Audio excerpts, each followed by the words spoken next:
Hey, what's up, guys? So yeah, I got the Nikon P900, our camera upgrades for the investigation work that I do. So we're gonna have a lot of fun with that. I don't know how to use it one bit. This did not, of course, come out of Jen's fundraiser. Enjoy the video. It's on the Hive Mind Graphene neural lace interface.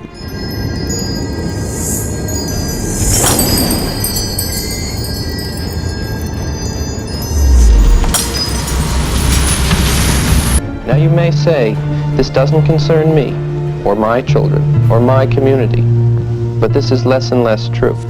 See, nanocells are real small, 1,000 times smaller than these dust particulates. You inhale it, they go to work, replicating, spreading like a virus, multiplying in exponentials. 6 months' time, I could have 100 million people. Converted ditch diggers, porn stars, and presidents. Not one would be the wiser. 100 million people will buy what I want them to buy and do pretty much damn well anything I figure they I'm not kidding. There are those that think, wait a minute.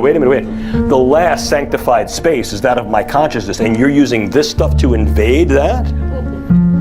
You're right. What has gone from the drawing board to the reality is this. The use of neural interfacing and physiological interfacing through the idea of remote-controlled small-scale systems to create a nanoswarm of biopenetrable materials that you cannot see, that can penetrate all but the most robust biochemical filters, that are able to integrate themselves through a variety of membranes, mucous membranes, and wherever, mouth, nose, ears, eyes, and they can be done in such a level that their presence is almost impossible to detect, and as such the attribution becomes exceedingly difficult to demonstrate. The idea here is to put minimal-sized electrodes in a network within a brain through only minimal intervention to be able to read and write into the brain function in real time, remotely. A group of scientists say we are closer than ever to creating technology which can emerge with human biology in order to access the cloud in real time. Confused? Well, RT's Rachel Blevins is here and has all the details. Can you imagine technology that is so advanced it could provide you with instant access to the world's knowledge and artificial intelligence as soon as you think of a specific topic? According to a group of scientists, neural nanorobotics may be developed to enable a safe, secure, instantaneous, real-time interface between the human brain and both biological and non-biological computing systems.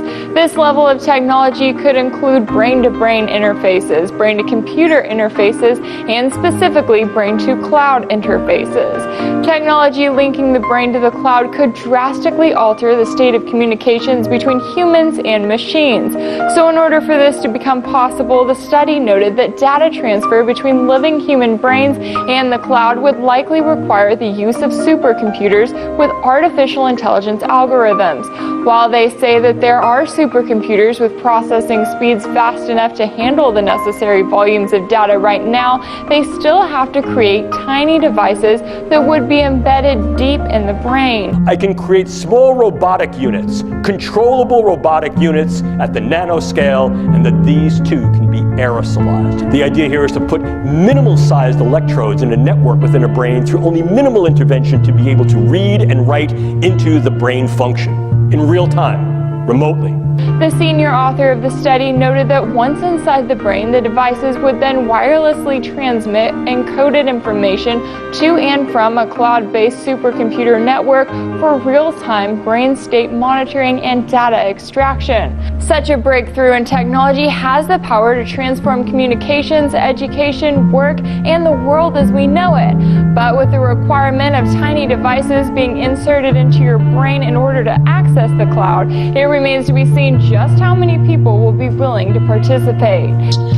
This is a very touchy area, but the disruptive effect can be huge. It can target key individuals and influence in ways that are kinetic and non-kinetic.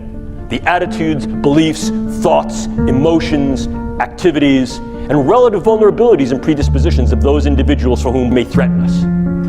It used to be that I need to be exceedingly close to someone to now influence them with a weapon, and now what we see is we create both distal potential as well as much more capable potential to affect them in a variety of different ways. I give you no science fiction in this lecture. I only give you science fact that may smell of something fictional or fantasy, but represents the reality of what we're capable of doing with the brain science. So, mind-to-mind communication. This is something of science fiction that we all read about. But this is actually possible today. This is actually possible today. Hey, what's up, YouTube? It's Eric from the Ancient of Days. It is 2:13 p.m. Eastern Standard Time on the 19th of July, 2021. I pray all my brothers and sisters out there are doing well. And today we're going to wrap up the topic on graphene as the interface, as the one hive mind for the New World Order. So let's get started and jump right into it. I first want to give a special thanks to Casey from her blog. That she sends to me information regularly. And you know what? This weekend, I did absolutely nothing. I needed a badly needed break from researching and looking into things. And she really saved my butt because she sent me a bunch of information yesterday, which I didn't really look at too much until today. And I was like, great, because that opened up a whole bunch of other avenues into information that I could share with you guys so that you can become educated on it. I know that some of this stuff is going to be dry, guys. I'm going to try to keep this video as short as possible, and then I'll let you guys go ahead as I leave all the links here that I have up as tabs. Then you could actually read these entire articles for yourselves. I'm also going to, because at the end here, at the very end of this, we're going to look at well, this is the guy, yeah, here, he's the graphene guy. Look at how far this goes all the way back. His name is, Michael Fulgestorm from TEDx. So you guys could check out the entire vid. I will leave the link in the description box. But what I did is I just, this video here, what I did is I really just edited segments of it that pertain particularly to what I'm talking about in this topic today. So if you'd like to watch the entire video, I'm going to leave this link, of course, in the box with the rest of the links, because, you know, it can be dry, but some people like to learn as much as they possibly can. And another one here, which this one's not so dry, actually. New brain-computer interface technology. Steve Hoffman from TEDx. Okay, so this one here was just from 2017. I know it's, you know, getting past mid-2021 now, but it's amazing how when you look at these older videos, now, of course, I never even saw this video before, but even like Harold Kotzvella, go back to 2015. Those videos now that used to seem like science fiction back in 2014, 2015 even, or even as recently as 2017, which was just, you know, 4 years ago, basically, just under 4 years ago, seemed like an impossibility or something that was at least decades out into the future, but it's now manifesting right now, right in front of our faces, guys. And it's happening all around the earth. So it's not just here in the States, of course. It's happening everywhere, as you guys are well aware. So interfacing graphene-based materials with neural cells. That would be our brains. Okay, I'm just going to briefly go through some of this because, again, I'm going to put all of these articles into the description box. This actually here goes back to April 11th of 2018. The scientific community has witnessed an exponential increase in the applications of graphene and graphene-based materials in a wide range of fields, from engineering to electronics to biotechnologies. Biotechnologies would be transhumanism, really. You know, it's technology intermingled with biology and biomedical applications. Yeah, I could see that if they wanted to go ahead and use some of this technology for, like, cleaning out your heart valves and whatnot that they speak about. Yeah, that would be wonderful if that was the primary application. But unfortunately, the primary application is actually the complete opposite. But regardless, I can't talk about some of those things, but you know where I'm going with that. For what concerns neuroscience, the interest raised by these materials is twofold. On one side, nanosheets made of graphene or graphene derivatives, graphene oxide specifically, or its reduced form, can be used as carriers for drug delivery. So now here we're going to just kind of scroll down here. This gives you the introduction to graphene. Introduction.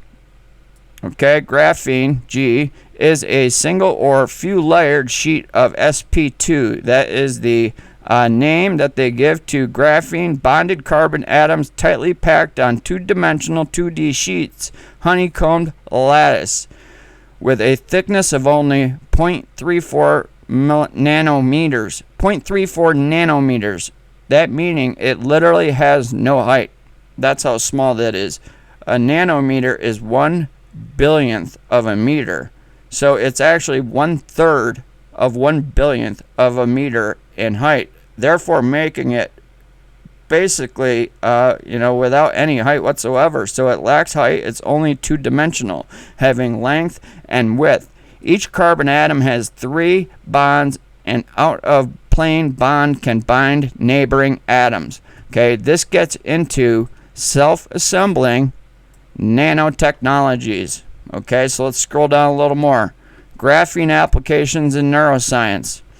The biomedical applications of graphene represent a field of continuous expansion. Traditional treatments for central nervous system disorders present a number of challenges, thus developing new tools that outperform the state-of-the-art technologies for imaging, drug delivery, non-neural regeneration, and electrical recording. That's what I want to talk about right there. Electrical recording and sensing is one of the main goals of modern medicine and neuroscience, meaning they truly want to go ahead and record what the brain is perceiving, seeing, hearing, thinking, and feeling.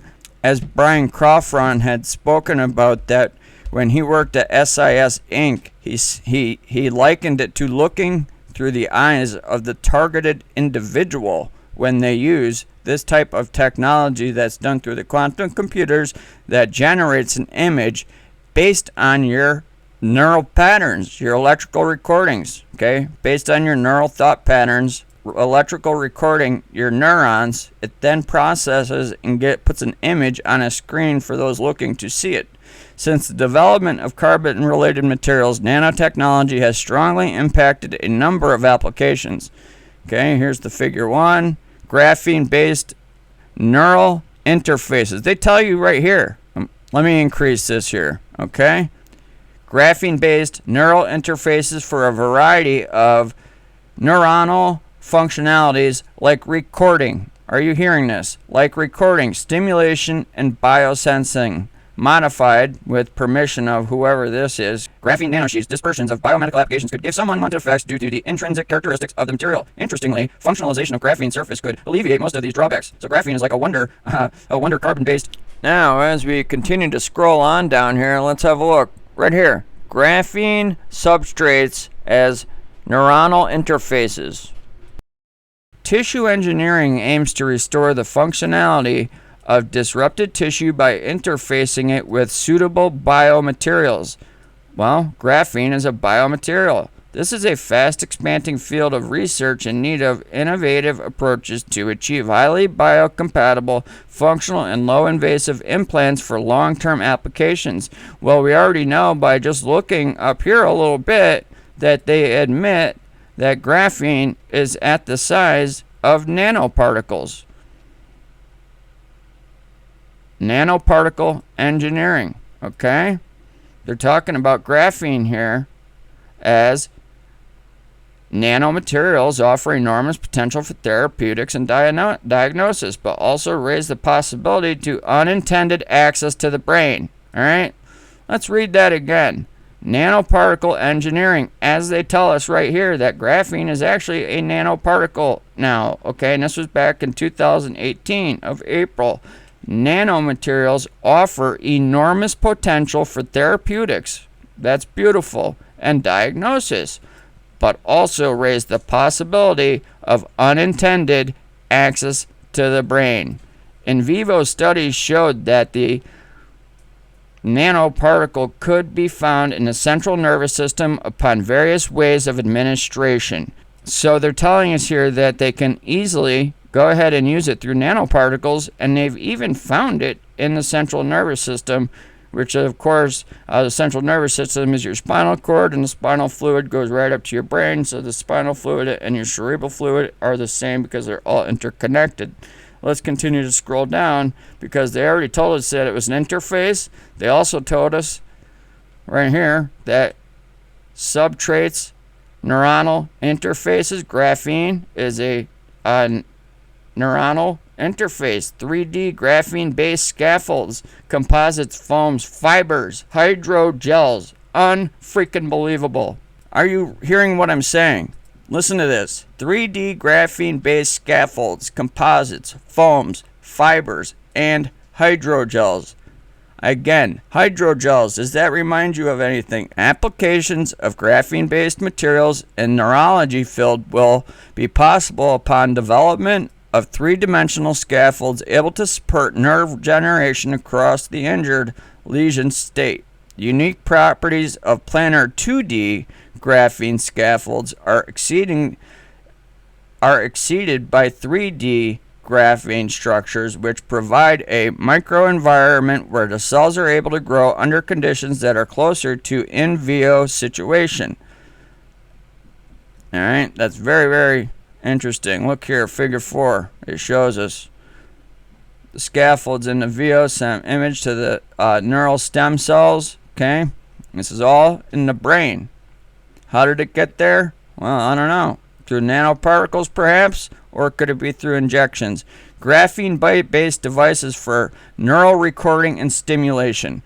Unbelievable. I mean, they don't even hide anything anymore. Clinical interventions for recovery of neural dysfunctions and motor disorders attract challenges the research towards implantable stimulation devices able to adapt to flexible supports and possibly outperform the most common metal electrode-based technologies.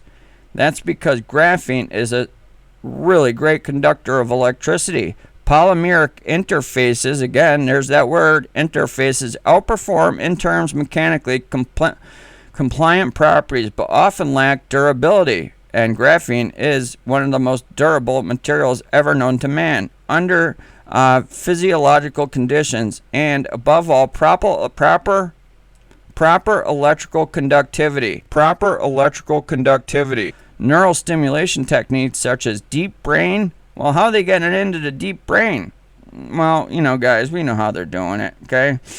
Brain or cortical stimulation, cochlear and retinal implants usually rely on the ability of implanted devices to elicit a functional response of the tissue by providing a minimum injecting charge.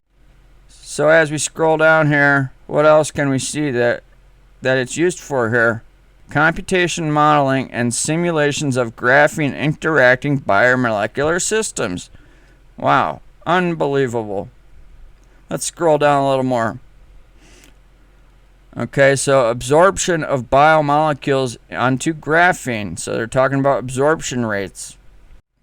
Interactions with graphene with biomembranes. Are you starting to see a pattern here where everything that they're talking about has to do with intermingling biology with technology, that what we call transhumanism? Okay, so this is definitely an agenda. Okay, so the graphene structures here. Ionic bonding holds ions together as a giant lattice. Bonds create simple molecules or giant covalent structures. Different types of bonding give a substance different properties, different melting points and different boiling points, different electrical conductivity, again, electrical conductivity, and different solubility in water, among much else. Well, if it's going to be used in a biological body, then it has to be able to be sustained in a wet environment. This is actually what it looks like right here. This is the lattice effect. That's why they call it the honeycomb look. That's the graphene structure, the 666 Hive Mind. Now let's look here at the Neuralace Hive Mind graphene interface video that I did. Just a little brief introduction here about the exact chemistry here that's going on that they're putting into the biology of people across the earth right now as I'm speaking into this microphone. Let's listen. So DARPA, it's a new graphene sensors could provide unprecedented insight into brain structure. And this is funded by DARPA. This is a DARPA agenda, of course, as we know. They're obsessed with it. Okay, it's important that you understand that this is definitely DARPA is behind it. And why in the world would DARPA be behind and cheering on with pom-poms for a vaccination campaign? But nonetheless, let's continue to listen. or some globalist military agenda. Okay, so what they're saying here is they're merging three technologies, all that recently won the Nobel Prize. So they tell us here that the new device uses graphene, a recently discovered form of carbon. Yeah, and it's only 4 atoms thick. And they're using these as biological sensors. But they're merging 3 technologies to deliver this graphene to the world. Now, I found this very interesting that all 3 of these were Nobel Prize. Let's listen. Cutting edge research in graphene, yeah, which earned a Nobel Prize in 2010. Then super resolved fluorescent microscopy, which earned the 2014 Nobel Prize in chemistry. And optogenics, which involves genetically modifying cells, yeah, to create light reactive proteins. So obviously that's an injection. You wouldn't call it a vaccine. Gene therapy, though, it's an injection anyway. That's the point I'm trying to make. So the graphene is being injected according, that is the DARPA, obviously. Otherwise they're not. Why are they going to get excited by something which would need everyone to have surgery when no one's going to agree to have surgery? They're getting excited because this is being injected into everyone. Yeah, that's what they're doing. So some interesting information. Graphene-based neural probe detects brain activity at high resolution and signal quality. This is a science blog, and just making the mention, also making the link here. Researchers from the European Graphene Flagship have developed this neural probe based on graphene field effect transistors, and they're just making the point here, it could play a role in Elon Musk just announced neural link neural lace. Of course it is the brain interface, because just reading this here, very interesting. Graphene-based neural interface. Here you go. Listen to this. And if you guys haven't seen this video, if not, skip ahead. That's fine. But here's the punchline. This allows improved brain activity mapping. Again, the quite recent EU Graphene Flagship. Yeah, that's everything. That is. That's our mind connected via graphene, and also the augmented reality. Pretty amazing. I mean, this was from March of 2021, so it's not like this is old news here at all. But here's what I want to show you guys, because this graphene that you're talking about, how it's so magnetic and it's such an interface and a great conductor of heat and electricity. Now, if this becomes part of your biology, here's where the whole connection was made, that this is an interface, and they have actually magnetized the ambient air, and they have turned the sky into plasma by ionizing the nanoparticles that are sprayed through the chemtrail program, such as barium, strontium, aluminum. They go ahead and they ionize them with EMF, an extremely low frequency radiation. It removes or adds an electron, and it becomes plasma. Here it is. This is from, let's see. Let's open this up here again and see what the date is from. This is a private video that I uploaded the day that I took it. It was July 2nd of 2021. So let's look at the electromagnetic pulse in the air, in the skies above. Okay, this is from my cam, my 5G cam, 24 megapixels, 14.3 zoom capacity at 60 frames per second. Do you see that pulsing? I got the volume off. Let's listen to what I was saying. Are you guys freaking kidding me? You see that electromagnetic frequency coming off of my trees? I found the device that's doing it. That's freaking crazy, man. I found the device that's doing that. Are you guys seeing that pulse? Again, this is an electromagnetic frequency that is throughout all of the ambient air, including the skies way above in the cloud structures where the nanoparticulates are, as well as all the nanobots and the refractive barium veil, because Again, barium is so refractive, it's as refractive as glass. That in conjunction with the aluminum nanoparticles, it makes it exactly like looking at a mirror reflection. That's why we cannot see all of this clandestine activity that is happening in the skies above, because it's what's in a plasma field. This is electromagnetic radiation within the ambient air. Now here's another one. This one here was from 5/26, so May 26. Okay, I actually did a video with this footage. Now I want you guys to look at this incredible electromagnetic pulse. Again, taken with a 5G cam, 24 megapixels at with 14.3 zoom capacity at 60 frames per second. Let's look. Do you see the vibration? And that's because this is actually what's called a lunar simulator that actually spins at a tremendous pace. Look at the scalar waves and the ELF frequencies coming off of this. You could see the electromagnetic pulse within the plasma field. These here, they're not real clouds. That's ionized metals that are in cloud formation shapes. That this thing spins at such a tremendous velocity, you could even see right here where my cursor is, it starts to spin and whirlwind all these particles into like a funnel. And I'm trying to catch this thing spinning. That's why I was having it so low. Now look at how it like starts to separate here.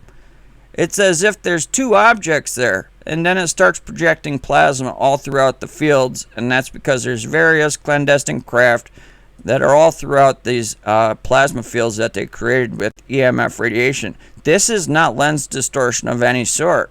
Okay, look at here when I wasn't zoomed in at all. Okay, when I wasn't zoomed in at all. Look at the pulse there. That's because they have on here what I believe is called a gyrotron or a cyclotron. Creates the resonance and the vibration and the pulse frequency because it ionizes the metals that create the plasma field for cloaking technology, and it turns it into a holography screen so that they could truly project what they want us to see on it, and they could also cloak what they don't want us to see. This I could not see with the naked eye. This is what I'm able to pick up with my camera, and I've been showing this how many times. Guys are probably like, please, no more, you know, right? But we're going to keep looking again anyway, because this one here is the last one I'll show you. This was taken in 2019 on the Night Watcher, right? The investigation I did. I don't care so much about the lunar sim passing by. What I do want to show you here is how when they turn the sky into a holography screen, you start to see all of the light refraction as well as all of this black matter. This is black matter goo. It's called programmable matter, non-terrestrial. So this actually manifests into the demons and the archons, and that's why everybody's capturing these spirits, these that are manifesting into the physical 3D. The higher dimensional fallen astral plane beings have come through from the other side because they actually pierced the veil. By piercing the veil, by opening vortexes and portals, it allowed the fifth density astral plane beings to come into the 3D physical world as black matter that then manifests into demonic entities that I've been able to capture and show you guys on with my camera for the last almost 2 years. But really up here, what you're seeing is light refraction from the barium and the aluminum. And this is not enhanced, guys. This is the original footage. Now right here again, on an early summer morning, I've showed you guys this at least 100 times. Look at how the sky is just pulsing everywhere. And actually there's nanobots by the bucket loads pouring up into the sky because this energy field, this plasma field, it acts like one of those high-speed rail trains, and all of these things shoot off into the sky and actually operate and skate on it, and that's how they're able to travel at a pace that is so far beyond your comprehension, it cannot be picked up with the human eye. Only through a camera can you pick them up, and even at 60 frames per second, guys, I can catch these things at like 1 to 3/60th of a frame. That's how fast they fly across the sky. So that's what that's all about, is why they've magnetized the ambient air all around us. So that's what that was all about, and why they actually magnetized the ambient air all around us. Now there's going to be here, we're going to finish out the vid with 2 of these TEDx talks This one here, I'm gonna leave all these links in the box. Like I said, this one here I edited nice and short for you because I didn't want to put you through the pain and the agony of all 19 minutes and 58 seconds. This one here, I pretty much did the same thing. I just gave the clip that I was really interested in, which was talking about the new brain-computer interface technology by Steve Hoffman, going all the way back to August 29th of 2017. Now this one's actually pretty good. I actually enjoyed it. So if you want to watch this one's going to be in the description box as well. But I put these together here for you so that we can listen to them right now. Let's go ahead and have a listen to that. New materials have always been a bearer of new technologies and subsequent societal development and advances. Graphene is amazing. It's the material of superlatives. It's best in everything. It's another issue, another property which is nice, and that is that it has a width, a length, but it has no height, so it's only surface. And then it's strange in that sense that I can put any material, substance on top of it, and it won't let it through. It's impermeable to other elements and substances. It has other properties. It's the best thermal conductor. It carries heat extremely well. It's one of the best electrical conductors. It carries charge extremely well. It's one of the best electrical conductors. It carries charge extremely well. And on top of this, it's transparent, so it lets light through. So now, pay attention here, guys, because right here we're going to start talking about the graphene makeup, the nanoparticle makeup. He's going to start to describe how the structure looks, how the lattice looks. You'll see here in these pictures. Let's carry on. But first, I thought I'll give you a crash course in science. And if you take the picture here to my left, you see a chicken wire with black spots in the apexes where the lines meet. That's the carbon atoms. And they organize like this by themselves. And the reason why they do that is carbon has the possibility of making a lot of different compounds. And it has 4 electrons in its outer shell, which are responsible of it. It's very easy. It's with these nice blobs that I have shown here. What happens is 3 of them will fall in a plane, make something a chemist would tell you is sp2 hybridization. And the neighboring carbon atoms want to share electrons with each other, and they do this very well. It's a covalent bond, it's called. And this bond is extremely strong. This will make graphene the strongest and also flexible material that you have. So mechanical properties comes from this simple electron bonding. And then we have the blue guy, which is the electron which is left. And due to quantum mechanics, it doesn't know if it's on top or bottom, because you have some uncertainty, as you should.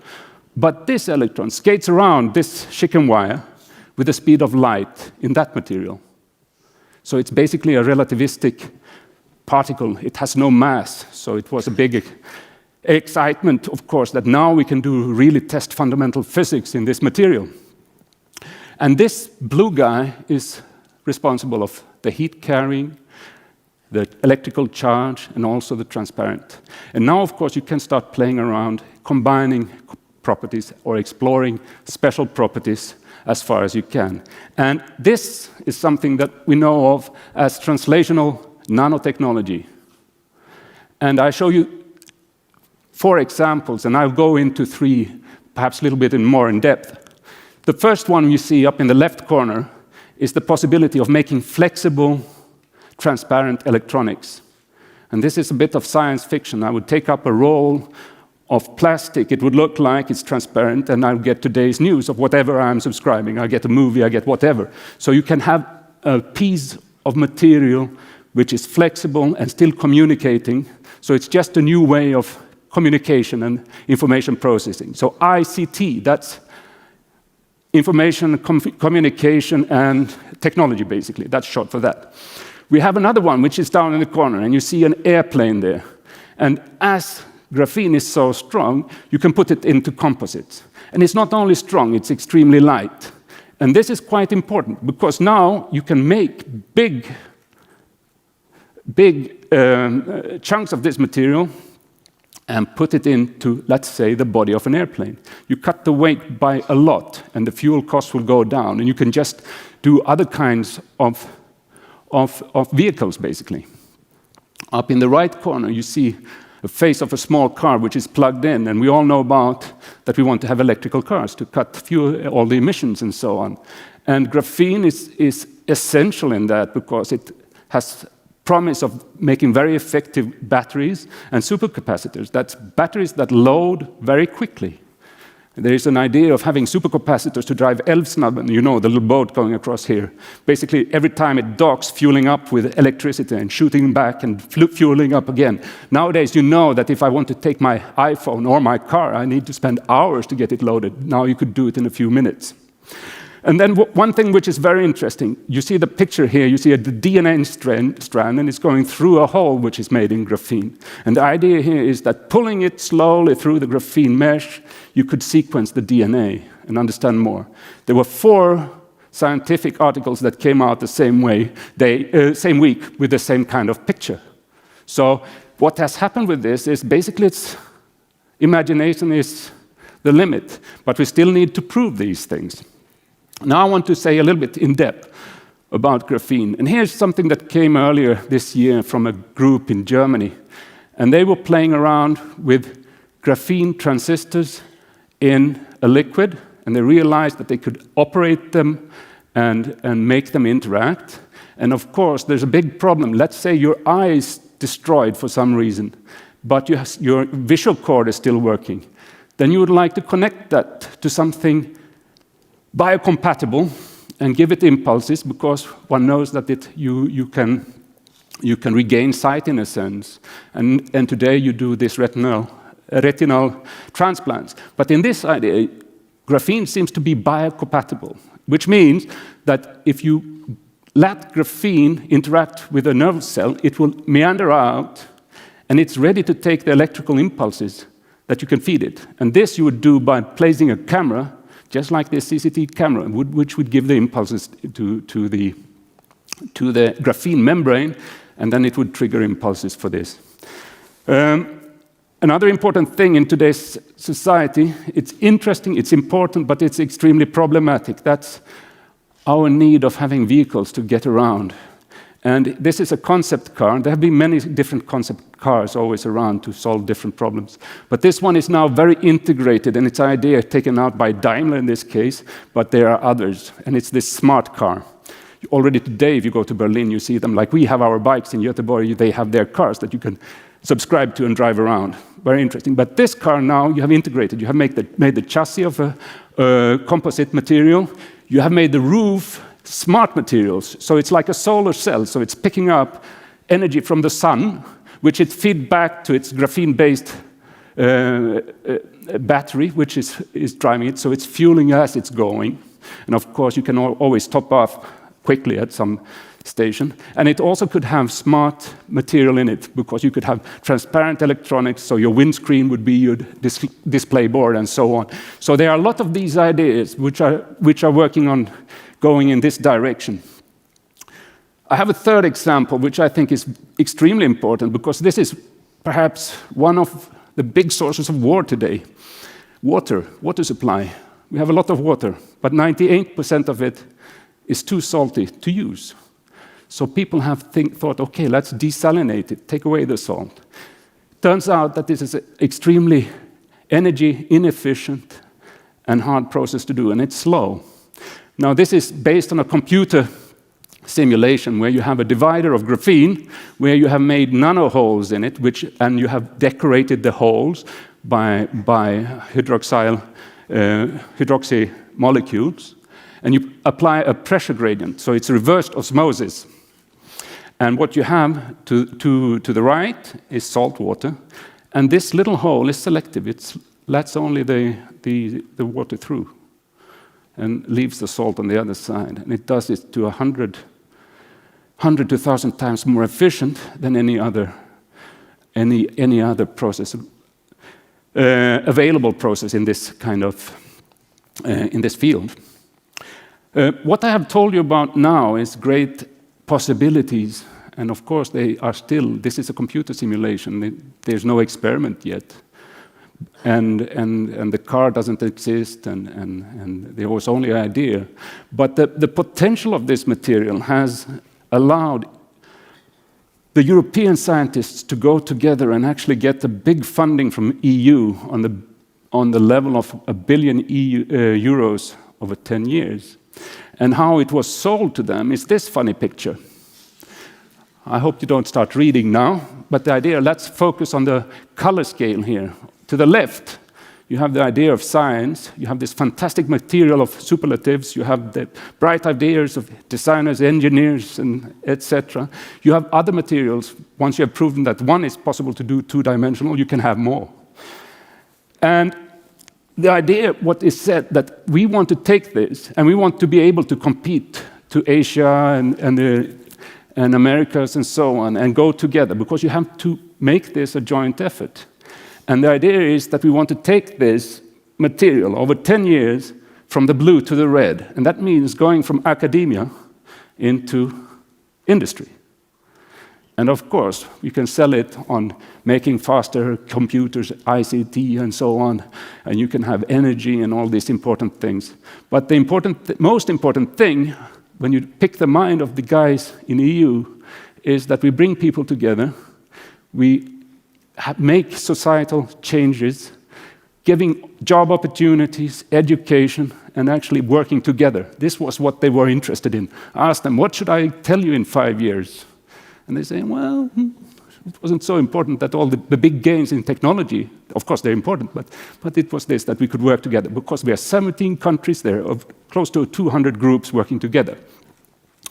Okay, that was a little bit about visions and so on. Let's talk a little bit more about how it's produced. There are several ways of producing graphene. The first one you heard about is you take some tape, you take some well-defined graphite, and you start ripping it apart, like this. Take 6 rips, and you have graphene. Even the king can do it. Anyone can do it, under guidance. It's extremely easy. But you need a microscope, you need to have the ideas, and of course. And then you have to find it. That's very hard, because you get a square micrometer of this, so you have to find it. So, of course, we want to make high-speed electronics, so you do this, you have silicon carbide, and you evaporate the first layer of silicon, and you get very nice, compatible with electronics industry. And in fact, in Linköping, within our projects, we have the first graphene producing company in Sweden. You have down in the right corner, you put graphite in liquid, and you shake it with ultrasound, and it falls apart. And this you can print, and you make printed electronics, which is superseding any printed electronics today. The thing that my colleagues do at Chalmers is known as chemical vapor deposition. That means that you put a hot copper plate or some metal in a furnace, and you introduce carbonous gases. And those dissociate, and the carbon falls down on the metal, and by self-termination, it makes a single layer of graphene. And the guys we are sort of competing with in Asia already made 100 meters, 20 centimeters apart. And of course, this is now possible for all kinds of applications. What they do in our clean room is they make the graphene by the CVD. They use a process which is close to a battery process to bubble off the graphene. And then you see a picture of a typical size of graphene. It's limited in our place by the size of our furnace. But in principle, I used to say that all these fantastic things we're going to do with this size of my thumb. So we need to scale up a little bit, as you understand. But the idea is this. We can make the graphene, and we can now go on and into our research. This is also too busy. Please don't try to understand everything of this picture. But the essence of this picture is that we have groups that are making vertically emitting lasers for communication purposes. You have fiber to your homes, some who don't live too far away from urbanization, but you know, you use light for communication, and they're making these lasers. And one of the basic properties is this, that they need to have. They need to have a transparent, current-spreading electrode in this. And there is where we try to see the properties of the graphene that was made. And they feed it back, and they feed back to the process, and we learn all the way how to do it. But this has even more consequences, because transparent electronics today is done with one of the scarce materials, indium, in indium tin oxide. So I mean, I guess we had some polls in the previous talk, but everyone raised their smartphone. We all have it.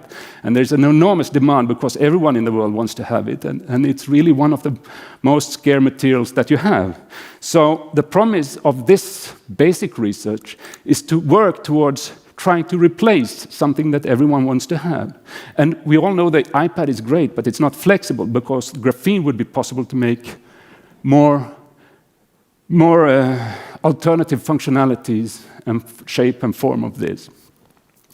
And if you compare indium is among the 14 rarest elements, and carbon is the 4th most abundant, so we have a lot of possibilities here.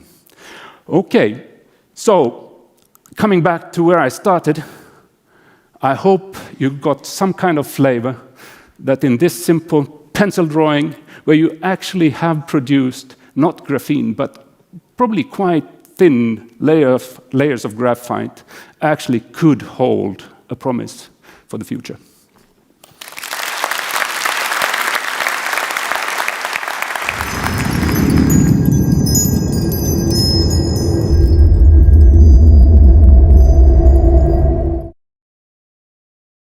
So there will come a point where if we have a chip in our brain, and you out there have a chip in your brain, we can communicate. We can communicate without talking. We can communicate when you're halfway around the world. And we can exchange knowledge. So, if you look at a world where we have these chips that are connected to the internet, all of a sudden, every piece of information on the internet becomes accessible to our minds. Now, when we look back at today and we have to go to Baidu or Google and type it in, that will seem so primitive. Nobody will do that. You will just think, what knowledge do I need? And it will appear there for you to use. But it gets even weirder, stranger. Because we will not only be able to transfer knowledge, but we will be able to transfer memories. Now, so you could have an experience like skydiving, and all of a sudden you could transfer that experience to a friend, and all of a sudden they have experienced what you have experienced. It gets even weirder, because we will be living our lives as our lives. We know our lives and our memories, but you will all of a sudden have access to anybody's life who wants to make it available to you. People will open source their lives so others can download pieces of their lives and experience those things. That will be really strange. We won't know the difference between our own memory and a memory we acquired from someone else. Think about that. It gets even stranger. So, all of us are here learning at SEEBS, right? Getting EMBAs and MBAs. Well, this will be obsolete, because SEEBS will literally be in the cloud. And you will just download from all the best minds in the world whatever you need to know, when you need to know it. Our brains we will no longer have universities as we have them today. That will change. Information will be on demand. Information will be commoditized. Knowledge will be commoditized. All of us will be smarter, have infinite amounts of storage, and infinite access to information. It will be unheard of. We will no longer be this isolated human being. We will be connected to everything. So, you can imagine, not only will we be able to get knowledge, but we can actually have full experiences in our head. So right now we have these clunky VR units that we have to put on. But in the future, you can just download a whole environment and actually live in it. And all of you might think, this is not real. But do you know, every night when you dream, those dreams are real. No matter how fantastic your dreams are, they are real. You feel like you're really there. Our brains have that capability already built in. All it takes is the technology to stimulate and transfer the right images in our brain so our brain creates them, and then we will live like the difference between us dreaming and reality will be blurred. We will be spending a lot of time outside our bodies. So, think about this. You, as a human being right now, are trapped in this body. But once you are connected to the internet, you are no longer trapped in your body. You can actually be anywhere at any time that any other person or any other device is getting sensory information. So there could be a robot on Mars, and you could literally tap into the robot on Mars, and it would be like you're on Mars. It could totally recreate the experience, including the sensations, the physical sensations, like everything of you being on Mars. You can live through other people. Your favorite pop star, your favorite scientist. You could be in Elon Musk's head right now, walking around doing what he's doing, if Elon Musk allowed you to do that. It gets so strange because our senses now, we have our 5 senses of our body. But suddenly, if we are connected to a world of intelligent machines and intelligent sensors all over, we will no longer have 5 senses. We will have access to hundreds of sensory input. Infrared, right? All these UV, all these different types of senses that we never even experienced before. It will radically change how we perceive existence. So if you start to go down this path, you see, we won't even be, our life today will be totally alien to us. We will be living in a whole nother reality that is blending information, sensory information, data information, memories, all of this from all around the world in this vast internet. And that will and can happen. So let's go even further. Experiencing other lives. So all of us experience things in our life. But now we will be able to have many lives. You can have many lives because you can access other people in other places and live through them. And if you want to think about this, it can be almost like heaven. Why do I say this? Because if you study every major religion in the world, every religion, Buddhism, Christianity, Hinduism, what those religions promise us is that we will escape our bodies in the future. We will go to some heaven or nirvana or a state of non-being or a state of inclusiveness with everybody. No longer will we and our consciousness be confined to our bodies as an individual. In fact, if you look at us right now as a human being, if I feel pain, if I'm in pain, nobody else can feel the pain I feel. If you're in pain, I can't feel your pain.